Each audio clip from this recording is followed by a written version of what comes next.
Indiraan. Biyya Kwaatar akka isaa ta'ee deemee ture bara wayii tokko. Jalqaba yeroo sana Oromoon baay'een jiran. Gaafa sanii manduubni Hindiidha. Hin beeku ani hankafiila kee argeetu hin beeku maal akka ta'e hanga biyya san keessa jiraadhee gurraacha diimaa waama isaatu hin beeku. Kan dhufee iqaamaa na sirreesses Hindicha shariikaan sun maktabni sun Musalaala Ali jedhamu jira yoo beekte naba Musalaala Ali jedhamu Musalaala Ali jedhamu jira maktabni Hindicha yoo tokko ture. Hin agarre. Kana keessatti as deemne waa'ee dalagaa irratti jechuudha. Amma kontaaktii uummanni keenya Araba wajjin qabu irratti zeeroodha. Hin jiru maaliif jennaani isa argachuun fageenyarra fagoo irraa jirta. Namni keenyallee fookasii kan godhu dalagaa irratti malee olii gad deemee waa biraa soqoote miti. Dalagaan biyya san keessatti jiru. Biyya san biyyichaa osoo hin taane amma biyyuma faranjii kana keessatti illee maaltu si fakkaate. Dalagaan konistiraashinaa birrii baay'ee qaba. Ati birrii baay'ee kan qabu dhiistee waan biraa dalaguun qalbiin tanteelle waan tokko yoo niyyaa qabaatte yoo qalbii qabaatte hojjechuu barbaadde hojjechuu intrasii godha malee waan fedhan qabne irratti yeroo kan keeffatuun siif faayidaa hin qabu. Mallaqa guddaa kan qabu mana ijaarsa irratti. San booda deebitee of yaadatta. Sayin alatti waan hundumtuyyuu faayidaa hin qabu jedhe. Namni barachuu wallaalee osoo hin taane kan biyyaa baateef mallaqa gaarii argachuu bakka keffiyaa gaarii qabu. Keffiyaa gaarii gaafa argatteetiin jette achumatti hiree kan kilaallatta. Akka diraayivara kanneen kana keessatti namni keenya Itoophiyaanonni baay'een hojjetan akka Hindii kana Filiippiinii baay'inaan mana kaddaamaa kana fa'aa hojjetu. Nama keenyallee baay'een jaallatan dhugumatti. Namni keenyallee kan taaneef. Kanaafuu mallaqa guddaa kan qabu konistiraashin yoo barnoota qabaates ni mootuu barumsaan mootuu waan adda addaa hin barate jechuudha. Itti dhufteet ni gaafa jettu jara kan bicha hawwatta kan hin jiru.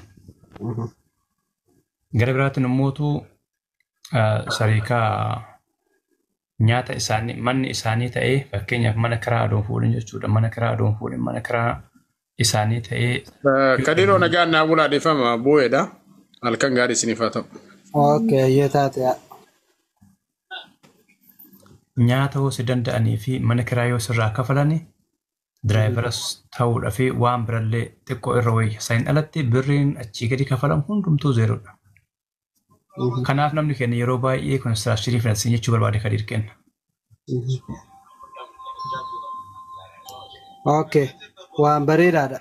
Ilaala asuma wanni isiniin jedhu bilis ijoolleen keenya hedduu ani keessaan na cunquu jira wallahi namni hedduun hojii namni qabdan nama jala koomentii barreessee hojii gaafatu. Dubartiis haa ta'u dhiiraas haa ta'u namni dubartii dhiira hojii of biraa qabdan dubbisaan bilis amma fakkeenyaaf obboleettiin teenya takka reefu eenyu maqaan ishii meena laalaa dhiifama garuu wallahi jette zamzam jetti moo wallahi akka malee rakkadhee hojii dhabee taa'aa jireetti namni hojii of biraa qabdan bilis hojii galchaa isiniin jedha. Kun waa jala koomentii barreessitee jirti. Hayyee laalama hayyuu wanni aan jechuu barbaade dhugaadha namni yeroo sanitti hojiin jirtu kana aanamma ka jedhu wanni namoota illee galiniitu jira. Amma obboleessi keenya tokko as jala maal jedha ani kontaaktiin koo birrii waliin malee arabaa miti ija.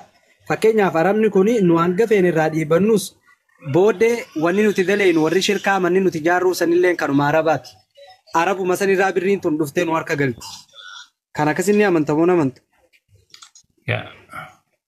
Kanaafuu uummata kana yoo dandeenya akkuma dandeenyetti yoo ta'e yoo itti siiqnee irraa fayyadamne yoo faayidaan isaanirra nuuf jiraatte birrii takkaa yoo irraa harkanne hoo miidhaan qabaanne rakkoo qabaa ka jedhuudhaan amma akka ijoollee teenya gaafachuu barbaadan. Kana beektaa?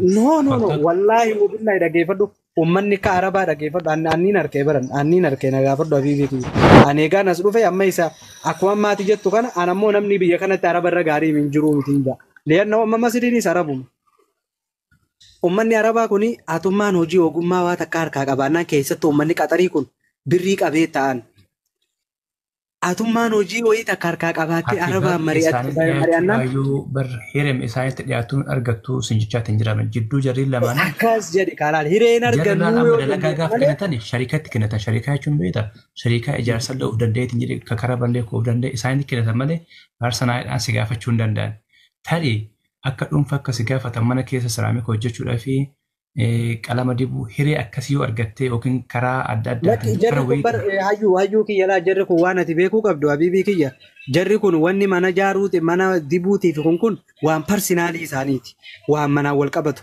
jarri kun hojii anamma fakkeenyaaf eegaan biyya kana dhufe ni beeti ijoolleen na beetu jarri kaan sobeesaa jedhu anamma fakkeenyaaf eegaan biyya kana dhufe wallaahi yoo xiqqaate araba adda addaa yoo xiqqaate amma arabaa nama bira jiru kana wajjin araba hedduu hojii wal arge araboota kana hunda giseenii fi yaada isaanii hubadhu fakkeenyaaf maal fedhan isaan ati maqaa isaaniitiin maalii takka yoo dalagaan jiraatteef jechuu barbaadeeti beekadhu. Dalagaan jiraattee jennaan ati dalagaa san isaan gaafattee isaanii birrii isaanii baasanii amma bangaaliin ati agartootni irra guddaan mana daabboo taphantu mana shaayii taphantu hundi arabuma hojii kadhataniiti araba marre wanni ijaaniini waan biraa dhiyeessanii baraayyuu kiyya dhaggeeffadhu mana kiraa kana arabaa birrii isaaniitiin kireessa waan ijaa basata. Baankii isteentimantii si gaafatan kana bangaaliin bakka irraa fiduu hin qabdu. Araba hojii walii galtee araba irraa fuuteeti ummata keenya mana kireessitu yoo mana fakkeenyaaf hisaaba 500tiin dhoofteeti ni beekte katti dhawan. Manuma habbaa lamaa kana adda muranii habbaa 4 godhanii woo hisaaba 500tiin kireessite 3,000 fa'aan nama kireessanii 500 qabaa miree manni shuggaan tokko haaya fooqii guutuu laaligaa. Uummanni akkana nama isaan dalagachiisu riyaala 1,000 takkaa hojii ammaan taane uummata kana itti finnaan uummanni lubbuu sii baasa laasii galee namni keenya wanni inni beeku shufeera isaanii dalaguu qofa se'an nama araba kan bangaaliin tun laakiin uummanni bangaalii namni isaanirraa nyaatu jirus bangaalii takka jilaan namni uummata kanarraa nyaatu jiru Suudaanii Suuriyaa Somaalee amma Somaaliinis uummatuma keenya wanni itti sii galee namni keenya mataa kiyyarraa kaasi wanni isaan